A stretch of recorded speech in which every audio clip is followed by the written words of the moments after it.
디도서 말씀입니다. 디도서는 1장, 2장, 3장, 3장으로 구성된 짧은 성경입니다. 디도서는 사도 바울이 디도에게 보낸 편지입니다. 다른 서신서들과 큰 차이가 있다면 이것입니다. 고린도 전서, 로마서, 갈라디아서 이런 바울의 서신서들은 다 교회에 보낸 편지입니다. 디모데서 또 디도서는 디도 개인에게 디모데 개인에게 보낸 편지입니다. 좀 더 개인적이기도 하고 좀 더 사도 바울이 하고 싶은 얘기를 했다라고 생각하시면 되겠습니다. 디도는 유대인이 아닙니다. 그리스 사람인데 바울을 통해서 예수님을 만나고 또 은혜를 경험하고 사도 바울과 함께 그 험난한 전도 여행에 동참했던 사람입니다.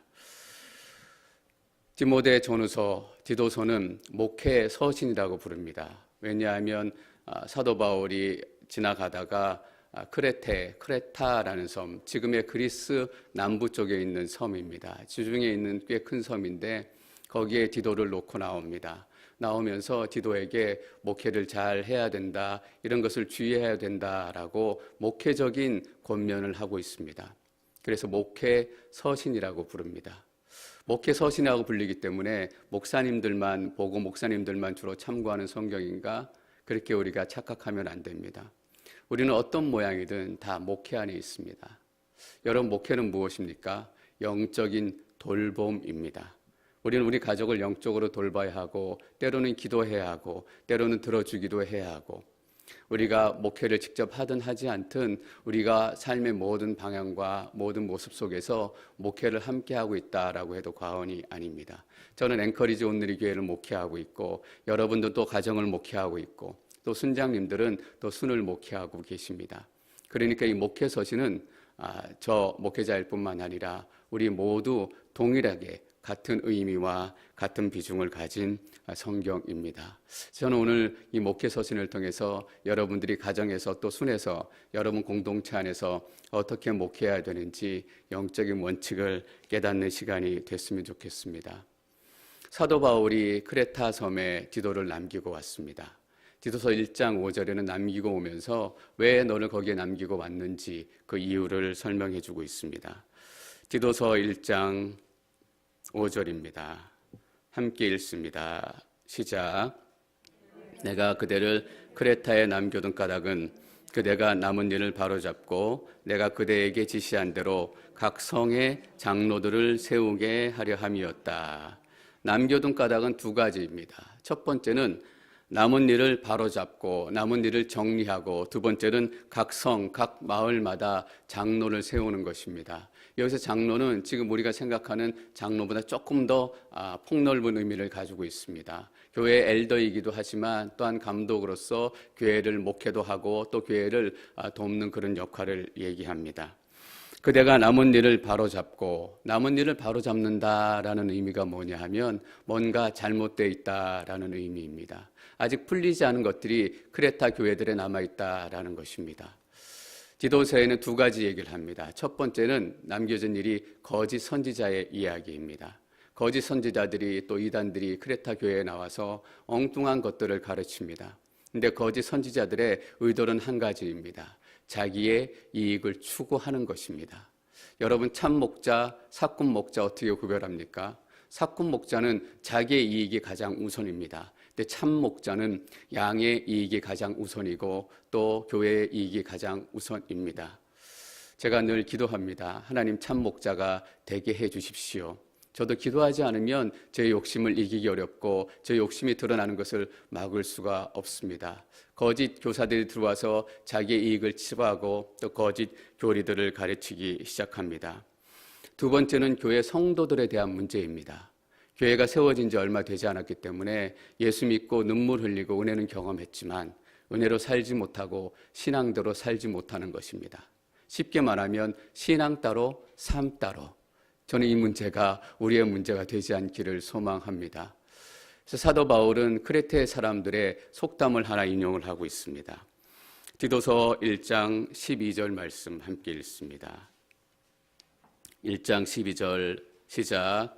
그들 가운데 어떤 사람 곧 그들의 예언자가 말하기를 크레테 사람들은 항상 거짓말쟁이요 악한 짐승들이며 먹기를 탐하는 게으름뱅이들이다 라고 했으니, 크레테 안에 이런 속담이 있는 거예요. 옛날부터 내려오는 속담이 있는데 크레테 사람들은 늘 거짓말하고 늘 탐욕스럽고 게으르다라는 얘기예요.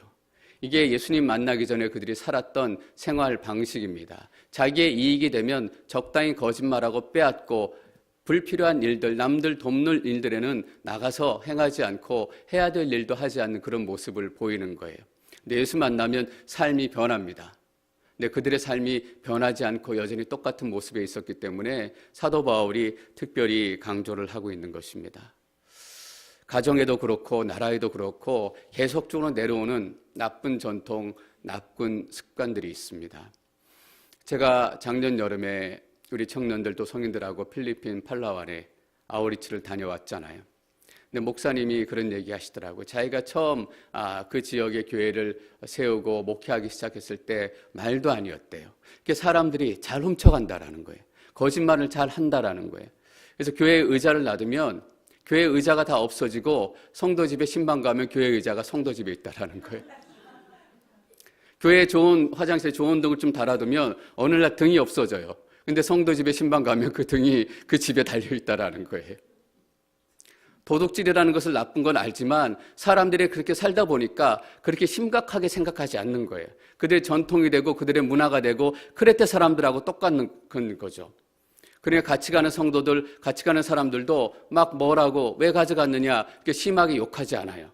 그냥 그럴 수도 있지, 적당히 넘어가지. 예수 믿었지만 삶이 변하지 않았기 때문에 사도 바울이 디도에게 특별한 처방을 부탁해요.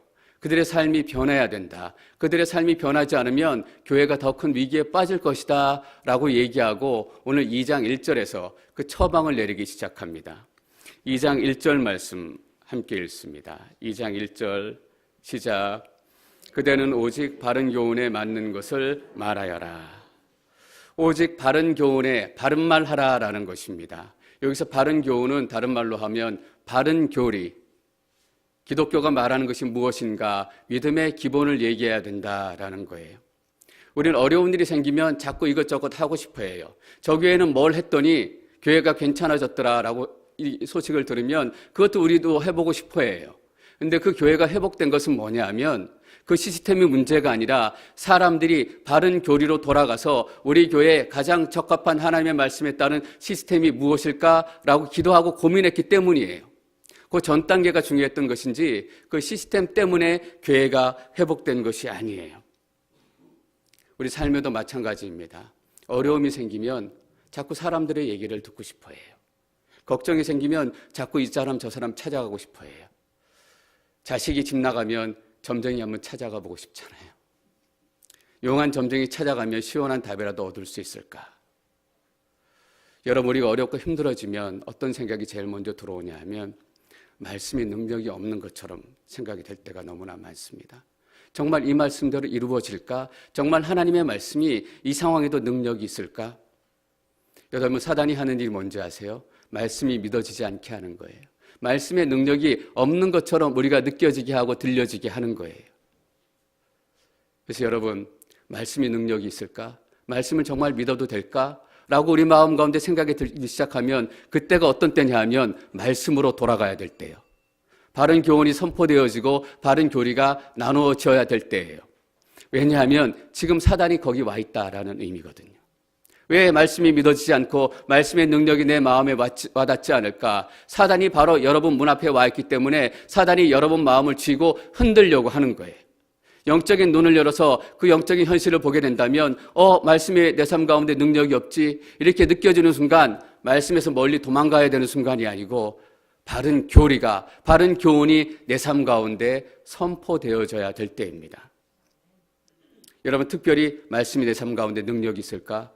이런 분이 계신다면, 말씀 때문에 고민되시는 분이 계시다면 지금 여러분이 말씀으로 돌아가야 될 때입니다.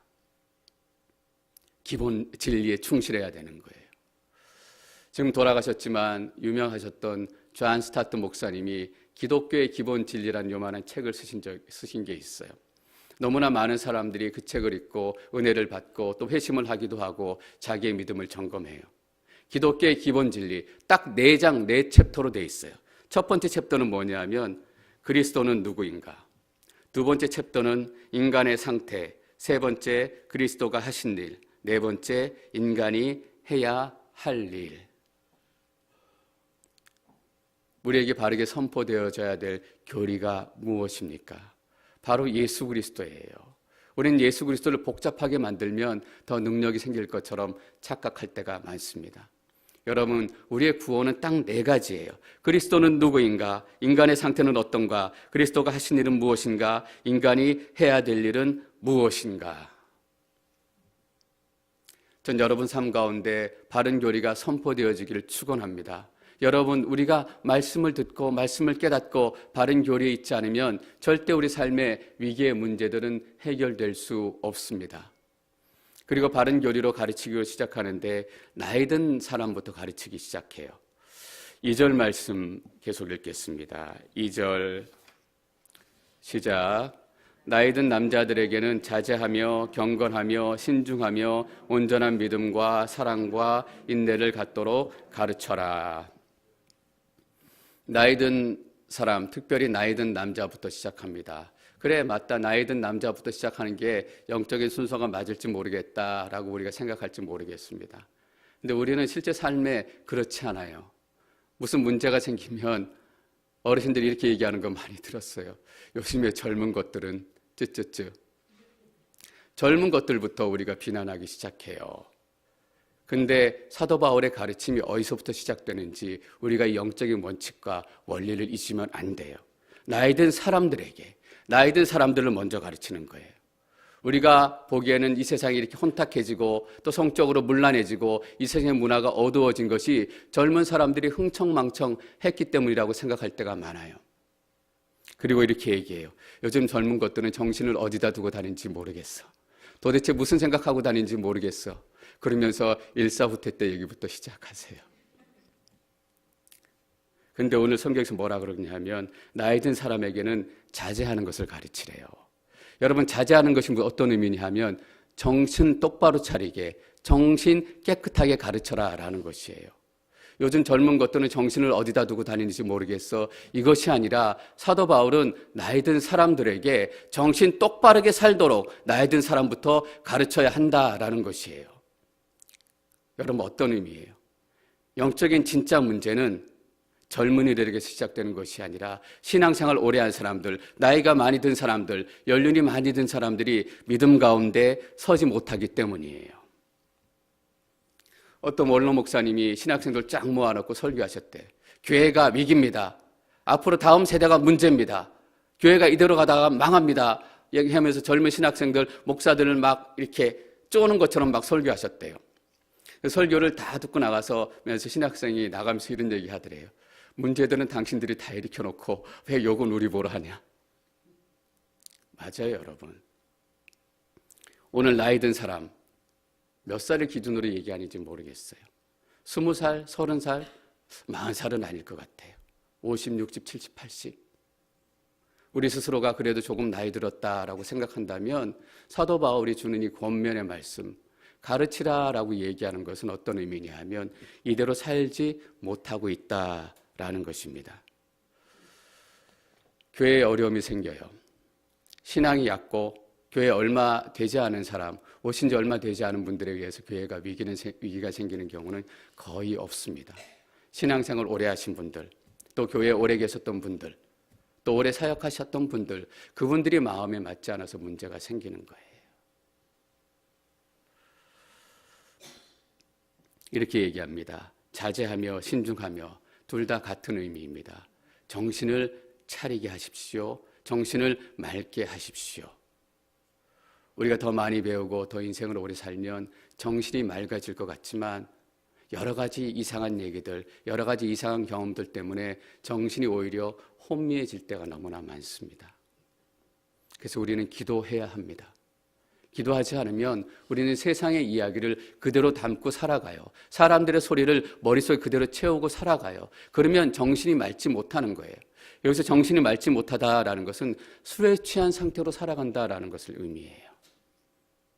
술에 취한 듯, 물에 취한 듯 이것도 아니고 저것도 아니고 그 상태로 살아가는 것. 경건하다라는 말은 어떤 의미냐 하면 존경받을 만한 사람이 된다라는 거예요. 우리 이렇게 얘기할 때 있어요. 요즘 젊은 것들은 어른들을 공경할지 몰라. 어른들에게 제대로 예의를 갖출지 몰라. 근데 사도 바울은 먼저 젊은 남자들을 책망하는 것이 아니라 어른들을 책망하고 어른들을 가르치라고 얘기해요.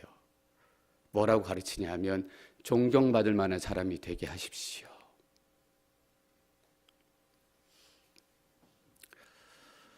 이 디도서는 여러 가지로 큰 의미를 가지고 있습니다.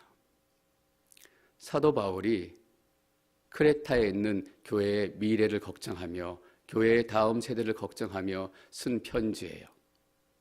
근데 다음 세대 미래를 걱정하면서 쓴 편지인데 제일 나이 든 사람이 먼저 나온다는 것에 우리는 주목해야 돼요.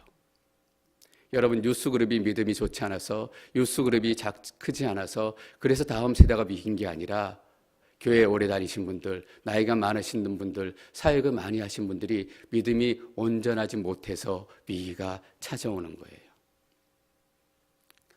산타모니카에 온누리 교회가 있습니다. 산타모니카 비치가에 있고 또 거기 대학들이 있어요. 산타모니카 칼리지도 있고 또 UCLA도 있고. 그 산타모니카 온누리 교회의 특징이 뭐냐면 주로 유학생들, 청년들이 많아요. 청년들이 많으면 교회가 탄탄할 것 같고 힘이 있을 것 같고 미래가 보장될 것 같잖아요. 다음 세대의 사역이 자리를 날 것 같잖아요. 근데 거기 담당하는 목사님이 맨날 걱정하세요. 어른들이 없어가지고 교회가 불안하대요. 어른들이 없어가지고 늘 들쑥날쑥하대요. 그래서 그 목사님 만나면 요즘에 어떠세요? 라고 여쭤보는 게 인사예요. 근데 이번에 서울 가서 뵙고 요즘에 좀 어떠세요? 라고 여쭤보니까 어른들이 좀 오셔가지고 교회가 안정됐다라는 거예요. 여러분, 교회의 다음 세대는 어떻게 안정이 되냐 하면 유스 세대의 부흥 물론 필요해요. 근데 다음 세대의 안정은 어디서부터 시작되는 것이냐 하면 지금 오래된 사람들, 나이 드신 분들, 권사님, 집사님, 장로님들이 믿음에 온전하게 서는 거예요. 보세요. 신중하며 온전한 믿음과, 여러분, 믿음에 온전하게 선다라는 말이 어떤 의미일까요? 예수 그리스도를 온전히 믿는다라는 말이기도 해요. 거기서부터 더 나아가면 이 교회가 이 땅의 마지막 소망이고 이 교회가 이 땅의 마지막 대안이고 이 교회를 통해서 하나님께서 이 세대를 새롭게 하실 것이다. 이 교회를 향한 하나님의 소망을 믿는 온전한 믿음이에요. 그래서 장로님, 권사님들, 집사님들이 이 교회를 향한 미래, 이 교회를 향한 하나님의 축복을 믿는다면 다음 세대는 절대 무너지지 않아요. 교회는 프라미싱해지는 거예요. 우리는 계속 거꾸로 기도해요. 하나님, 뉴스가 부흥하게 해주십시오. 뉴스에게 놀라운 성령의 바람이 불게 해주십시오. 성인들 예배에 성령의 바람이 불지 않는데 어떻게 뉴스 예배에 성령의 바람이 불 수 있을까요? 사도 베드로가 오순절날 성령을 체험하고 요엘의 예언을 선포하잖아요. 그때 요엘의 예언 중에 뭐를 선포하냐면 나이 든 사람들이 꿈을 꾸고, 나이 든 분들이 꿈을 꾸는 거예요. 나이가 먹었지만 하나님께서 이 교회에 주신 꿈과 소망을 잊지 않고 온전한 믿음 가운데 서 있기 때문에 이 교회는 끝나지 않는다. 이 교회를 통해서 하나님의 역사가 이 땅 가운데 계속 흘러갈 것이다. 교회를 향한 꿈을 꾸는 거예요. 성령의 역사를 향한 꿈을 꾸는 거예요, 여러분. 그래서 다음 세대의 소망은 유스 예배에 있는 것이 아니라 바로 여기에 있어요. 놀랍잖아요. 크레타 교회의 미래를 걱정하면서 나이 든 사람부터 얘기하는 거예요. 나이 든 사람이 잘 못하고 있기 때문에 그런 이유도 있겠지만 나이 드신 분들이, 장로님들이, 권사님들이, 집사님들이 온전한 믿음 가운데 서지 않으면, 존경받을 만한 인품을 갖지 않으면 위기는 다시 찾아오기 때문입니다. 보세요. 온전한 믿음과 사랑과 인내를 갖도록 가르쳐라. 고린도전서엔 뭐라고 얘기합니까? 믿음, 사랑, 소망이라고 가르쳐요. 여기는 뭐라고 가르치냐면 믿음, 사랑, 인내를 가르치래요. 여러분, 나이가 먹는다고 많이 참는 것 같진 않아요. 나이가 들면 들수록 고집이 세져가지고 더 버럭 화를 낼 때가 많은 것 같아요. 더 참을성이 없어지고. 배워야 된다라는 거예요. 여러분, 그냥 생기지 않습니다. 자제하며 경건하며 신중하며 온전한 믿음과 사랑과 인내를 갖도록 가르쳐라. 세월이 지나고 또 머리가 희끗해지고 허리가 굽는다라고 해서 이런 것들이 생기지 않는다라는 거예요. 뭘로 시작하는지 잘 기억해야 돼요. 오직 바른 교훈에 맞는 것, 오직 하나님의 말씀에 맞는 것, 오직 하나님의 가르침에 맞는 것을 듣고 살아야 된다라는 것입니다. 전 여기 계신 모든 여러분들이 어느 정도 이상의 인생을 다 사신 분들이십니다.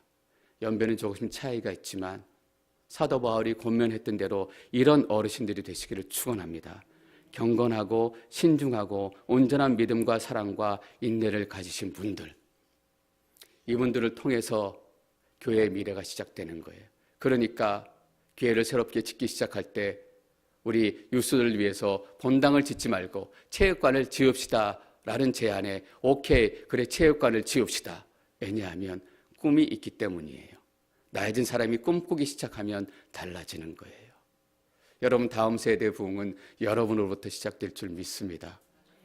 그리고 또 다음 나이 든 분들에 대해서 또 얘기해요. 3절 말씀 계속 읽습니다. 3절 시작. 나이 든 여자들에게는 이와 같이 행실이 거룩하며 남을 헐뜯지 않으며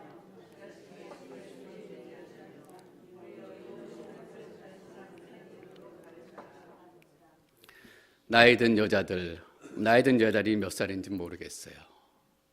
사회마다 문화마다 이 개념과 기준은 좀 다를 수 있을 거예요. 근데 나이 든 여자들에게는 이와 같이 행실이 거룩하며, 나이 든 남자들에게는 인품에 대해서 먼저 주로 얘기했습니다. 특이하죠. 나이 든 여자들에게는 행실이 거룩하며, 여러분 행실은 무엇입니까? 행실은 사람들의 눈에 보이는 것입니다. 행실은 사람들 눈에 나타나는 거예요. 왜 여자들에게는 행실을 강조하고 있을까?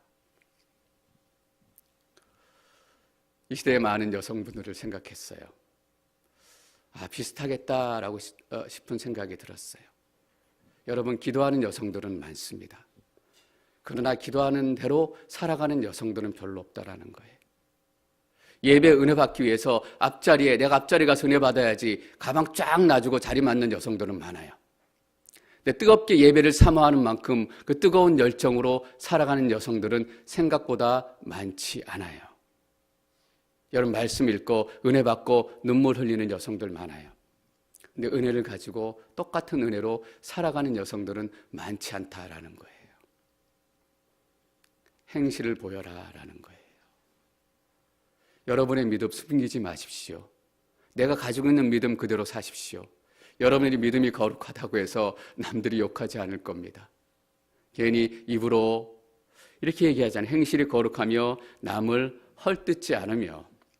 헐뜯는다라는 말이 무엇입니까? 거짓말로 다른 사람들 깎아내린다라는 거예요. 새벽에 울며 불며 기도했던 그 기도의 눈물은 다 어디 갔습니까? 또 예배드리며 손 들고 눈물 흘리며 찬양했던 찬양의 외침은 다 어디 갔습니까? 말씀 읽고 이렇게 살아야 되지, 이렇게 살아야지 라는 결단이 다 어디 갔을까요? 특별히 크레타에 있는 여성들은 더 남을 잘 헐뜯었던 것 같아요. 욕하기도 하고, 왜냐하면 크레타의 전통이 그랬기 때문이에요. 거짓말하기를 좋아하고 탐욕스럽고. 그런데 이 크레타의 문화가 21세기 앵커리지에 똑같이 재현되어서는 곤란하지 않겠습니까? 전 여기에 계신 여러분들이 꼭 크레타의 여성들처럼 그런 모습이다라는 의미는 아닙니다. 그러나 사도 바울이 얘기했던 것처럼 우리가 언제나 이런 모습으로 돌아갈 수 있다라는 거예요. 행실로 거룩하며 남들을 헐뜯지 않으며. 여기서 나이 든 여자들은 예수님 만난 나이 든 여자들을 얘기해요. 그냥 크레타에 있는 일반 여자들이 아니라 예수님 믿고 은혜 받고 눈물 흘리고 내가 예수님 믿겠습니다 라고 결단한 나이 든 여성들을 얘기합니다. 행실이 거룩하며 남을 헐뜯지 않으며, 그리고 지나치게 술의 종이 되지 않으며. 크레타 여성들은 술을 엄청 좋아했나 봐요. 어떤 번역에는 술에 중독되지 않으며 라고 번역을 한 데도 있더라고요. 술의 종이 되지 않으며. 남자들은 마찬가지지만 특별히 여자분들은 어떤 것에 종이 될 때가 너무나 많은 것 같습니다. 크레타 여인들은 술의 종이 돼요. 그런데 어떤 여인들은 쇼핑의 종이 돼요. 어떤 여인들은 구두의 종이 되더라고요. 옛날에 필리핀에 왜 대통령 부인이 있었잖아요. 제 이름이 잘 기억이 안 나는데. 예, 이멜다. 예, 잘 기억하시네요. 신발의 종이 돼가지고, 쇼핑의 종이 돼가지고, 사람의 종이 돼가지고, 사도 바울이 디도서 1장 1절을 시작할 때 하나님의 종, 나 사도 바울은 이렇게 시작합니다. 여러분, 우리는 오직 하나님 예수 그리스도에게만 종이 되어야 하는 사람들입니다. 여러분을 묶고 있는 어떤 것이 있다면 여러분 예수 그리스도의 이름으로 끊으십시오. 선포하십시오. 나를 붙들고 있었던 모든 중독들은 떠나갈지어다. 여기 계신 분들에게 크레타 여인처럼 술에 중독된 분들은 없을 거라고 저는 믿어요. 그러나 어떤 중독이 나의 삶을 불편하게 하고 있다면 내가 쇼핑하지 않으면 손이 덜덜 떨린다. 예수 그리스도의 이름으로 명하노니 모든 중독은 다 떠나갈지어다. 종되게 하는 거예요. 도리어 좋은 것을 가르치는 사람이 되도록 가르쳐라. 나이 든 여인들에게는 독특한 명령을 하나 합니다. 뭐냐 하면 좋은 것을 가르치는 사람이 되도록 가르쳐라라는 거예요. 가르치는 사람이 되도록, 나이 든 여인은 가르치는 사람이 돼야 된다라는 거예요. 여러분, 가르치는 사람이 된다라는 것이 얼마나 큰 무게인지 여러분 한번 생각해 보셨습니까? 그 전에 한번 말씀드렸지만 홈스쿨링을 하면 어머니 아버지가 학교의 선생님이 돼서 24시간 선생님이 돼야 된다라는 거예요. 물론 커리큘럼을 가르치고 또 주식을 가르치는 것도 힘들지만 제일 힘든 거는 이거래요. 24시간 선생님이 돼야 한다라는 거예요. 때로는 엄마가 돼가지고 막 소리 지르고 싶은 거잖아요. 야 인간아 이거 나가라 막 소리 지르고 싶은데 선생님은 그렇게 하지 않아요. 잘못해도 감싸주고 잘못해도 보듬어주고 때로는 화난 엄마가 돼서 막 욕하고 싶은데 가르치는 사람이 된다라는 것이 그렇게 힘들다라는 거잖아요. 여기 계시는 권사님들, 집사님들, 하나님께서 그런 사명을 주셨어요. 여러분들은 가르쳐야 되는 사람들이에요. 가르친다라는 것은 말로 가르치기도 하고 삶으로 가르치기도 하고 이 영적인 큰 무게가 여러분 어깨에 있습니다. 무엇을 가르쳐야 되는지 4절, 5절에 기록하고 있습니다. 4절과 5절 계속 읽습니다. 4절 시작. 남편과 자녀들을 사랑하고 신중하며 순결하며 집안 살림을 잘하며 선하고 자기 남편에게 순종하는 사람들이 되게 하여라. 이는 하나님의 말씀이 모욕을 당하지 않게 하기 위한 것이다. 무엇을 가르치냐 하면 젊은 여자들을 가르칠 수 있도록 가르쳐라 라고 얘기합니다. 물론 디도가 젊은 목회자였기 때문에 본인이 젊은 여자들을 맡고 가르치는 것은 쉽지 않았을 것입니다. 물론 그런 이유도 있겠지만 나이 든 여성분들에게, 집사님에게, 권사님에게 젊은 여자들을 가르치도록 권면을 하고 있습니다. 뭐라고 가르치라고 얘기하는지 한번 보세요. 자기 남편과 자녀들을 사랑하고. 전 깜짝 놀랐어요. 자기 남편과 자녀들을 사랑하는 것을 가르쳐야 하는 거예요. 당연한 거죠. 우리가 좋은 아내, 좋은 남편이 되기 위해서 아버지 학교, 어머니 학교, 부부 학교 해야 돼요. 근데 그것은 우리가 어떻게 하면 더 좋은 아버지가 될 것인가, 또 좋은 남편이 될 것인가, 좋은 어머니가 될 것인가, 그 고민의 결과예요. 그 근저에는 나는 남편을 사랑하고 자녀를 사랑하기 때문이다라는 마음이 있기 때문이에요. 도대체 크레테에 있는 여자들은 어떻게 살았던 걸까요? 자기 남편을 사랑하고 자기 아내를 사랑하고 아들을 사랑하고 21세기에 있는 젊은 여성분들도 비슷하지 않나 싶습니다. 아침밥 못 얻어 먹고 다니시는 남편분들 너무 많아요. 내팽개쳐 있는 아이들이 너무나 많은 거예요. 필요한 때 어머니의 사랑을 받지 못하고 필요한 때 부모의 사랑을 받지 못하고 어뷰즈 당하고 버려지고 너무나 당연한 것조차도 가르치지 않으면 안 될 그런 세상이 되었다라는 거예요. 5절에 보니까 이렇게 계속 이어집니다. 신중하며 순결하며 집안 살림을 잘하며 선하고 자기 남편에게 복종하는 사람들이 되게 하여라. 사실 이런 것들은 어머니들, 권사님들, 집사님들이 가르치지 않으면 사실 남자 목회자들이 가르치긴 어려운 부분들입니다. 전 여기 계신 어머님들을 통해서 또 집사님, 권사님을 통해서 저희 교회는 오는 젊은 여자분들이 이 귀한 가르침과 본보기를 배우기를 원합니다. 배우는 거에 보고 가르쳐야 되는 것입니다. 근데 이렇게 얘기하고 있습니다. 5절 말씀 저희가 다시 한번 읽습니다. 5절 시작. 신중하며 순결하며 집안 살림을 잘하며 선하고 자기 남편에게 복종하는 사람들이 되게 하여라. 이는 하나님의 말씀이 모욕을 당하지 않게 하기 위한 것이다. 우리가 덕을 가지고 믿음을 가지고 또 존경받는 만한 사람이 되고 술 취하지 않고 종이 되지 않고 거룩한 행실을 드러내는 그 목적이 바로 여기 있다라는 것입니다. 하나님의 말씀이 모욕을 당하지 않게 하기 위한 것이다. 다시 말하면 크레타 섬에서는 하나님의 말씀이 모욕을 당하고 있었다라는 의미입니다. 사람들이 말씀대로 살지 않기 때문에 예수 믿고 은혜 받았다라고 얘기하지만 삶은 변하지 않고 자기들하고 똑같이 거짓말하고 똑같이 술에 취하고 똑같이 바람피고 5절에 여성들에게 얘기 이렇게 해요. 신중하며 순결하며. 순결하다라는 의미에는 어떤 의미가 포함되어 있어요? 바람피지 말아야 한다라는 의미예요. 쉽게 말하면. 예수 믿고 거듭났다라고 얘기하는 사람들이 여전히 다른 남자와 부적절한 관계를 맺고 술에 취하고 쇼핑에 취하고 거짓말에 취하고 내 이름만 먹칠하는 것이 아니라 그냥 앵커리지 온누리교회 한 이름만 먹칠하는 것이 아니라 하나님의 이름을 하나님의 말씀을 모욕되게 한다라는 거예요. 크레테에 있는 사람들만 아니에요. 우리 모두에게 동일하게 주시는 말씀이에요. 여러분, 우리는 회개해야 합니다. 우리 때문에 하나님의 말씀이 모욕당한 일이 있다면, 아니 반드시 모욕당한 일들이 있고 너무나 많아요.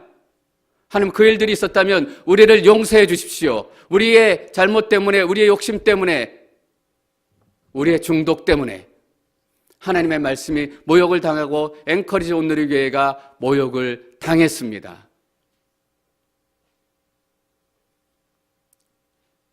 예수 믿으면 삶의 목적이 달라집니다. 예수 믿으면 삶의 꿈이 달라져요.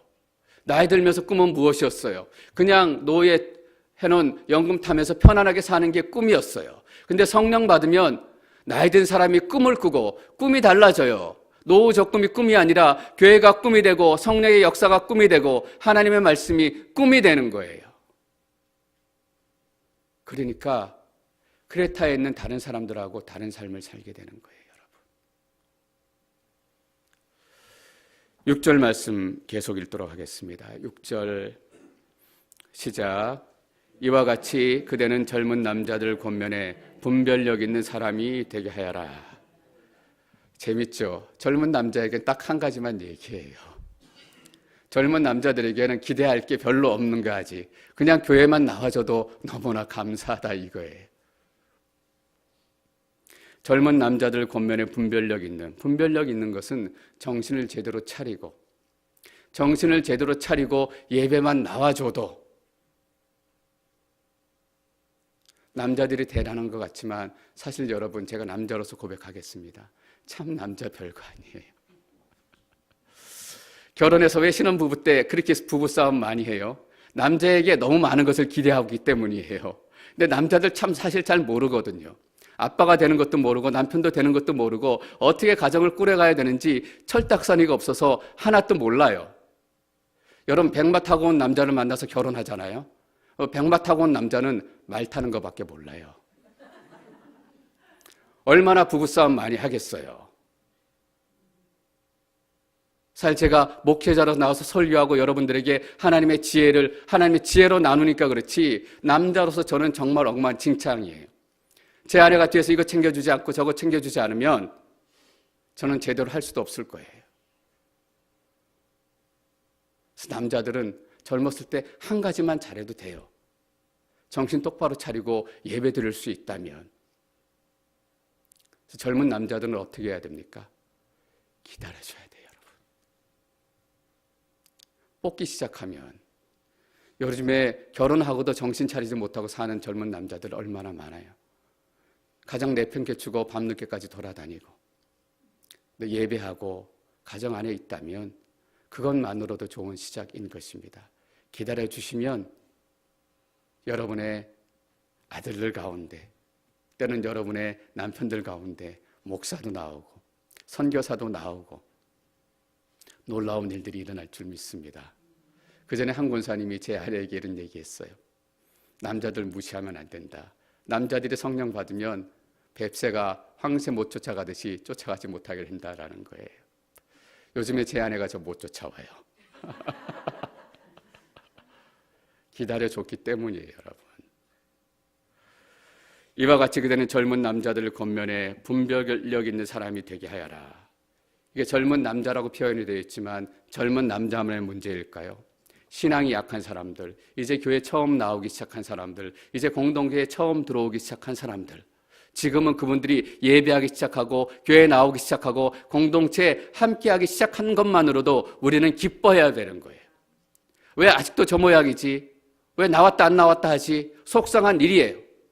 그러나 그들 가운데 믿음이 조금이라도 자라고 있는 것이 보여진다면, 그들이 공동체를 위해서 무엇인가 하려고 하는 애씀이 조금이라도 보여진다면 우리는 거기서 기뻐해야 되고, 하나님께 주신 놀라운 소명과 사명이 그 인생 가운데 자라나기 시작했다라는 것으로 우리가 축하해야 되는 거예요. 여러분, 우리는 성숙한 크리스찬이 되어야 합니다. 성숙한 크리스찬은 어떤 크리스찬이냐 하면 하나님의 말씀을 깊이 묵상하고 말씀대로 살아가는 크리스찬입니다. 근데 또 한 가지 의미는 뭐냐 하면 미숙한 크리스찬을 기다려주는 크리스찬이에요. 약한 사람들을 기다려주고, 젊은 사람들을 기다려주고, 연약한 사람들을 기다려주고. 저는 앵커리지 온누리 교회가 성숙한 교회가 되기를 축원합니다. 믿음이 약한 분들, 또 10년 동안 교회를 떠났던 분들이 앵커리지 온누리 교회에 오셔서 기다려주고 참아주고 그런 믿음의 동역자들을 통해서 하나님 앞으로 점점 나아가는 그 믿음의 역사, 구원의 역사. 여러분, 이게 예수 믿는 기쁨이잖아요. 7절 말씀 함께 읽습니다. 7절 시작.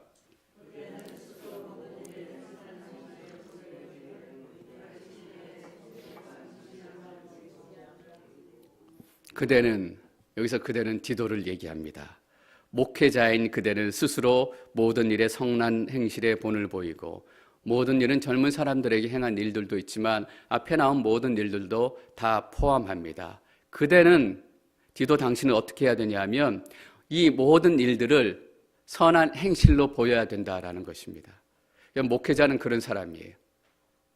여기서 어떤 사람은 이것만 해도 되고 어떤 사람은 저것만 해도 되지만 목회자는 이 모든 것들을 본을 보여야 되는 것이에요. 근데 오늘 말씀을 시작하면서 제가 어떤 말씀을 드렸냐면 저만 목회자가 아니라 여러분 모두가 목회자라고 말씀드렸습니다. 우리가 영적인 돌봄을 하고 있는 사람이라면, 영적인 케어를 하고 있는 사람이라면 우리 모두가 목회자인 거예요.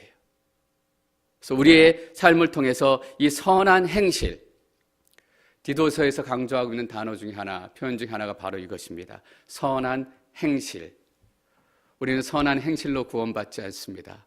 그러나 예수 믿는 사람들은 선한 행실의 본을 보이는 사람들입니다.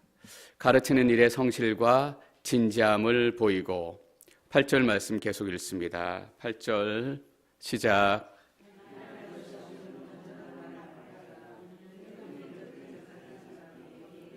험담할 것이 없으므로 부끄러움을 당하게 하려는 것이다. 비난할 것이 없는 흠잡히지 말아라 라고 얘기합니다. 교회는 세상에 너무나 많은 흠을 잡혔습니다. 너무나 많은 건수를 세상에 제공했어요. 도망갈 수도 없고 피할 수도 없는 일들. 이미 쏟아진 물들은 할 수 없는 거잖아요. 이 교회는 이 세상 속에서 다시금 서야 됩니다. 이 교회는 어떤 모습이 되어야 하면 세상이 본이 되어야 한다라는 거예요. 여러분, 얼마나 무거운 사명이고 얼마나 무거운 책임입니까?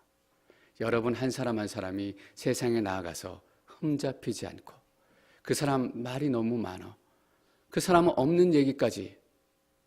미국에는 그렇지 않은데 한국에는 이 거짓 뉴스의 주요 이 전달 통로가 권사님들 카톡창이라고 그러잖아요.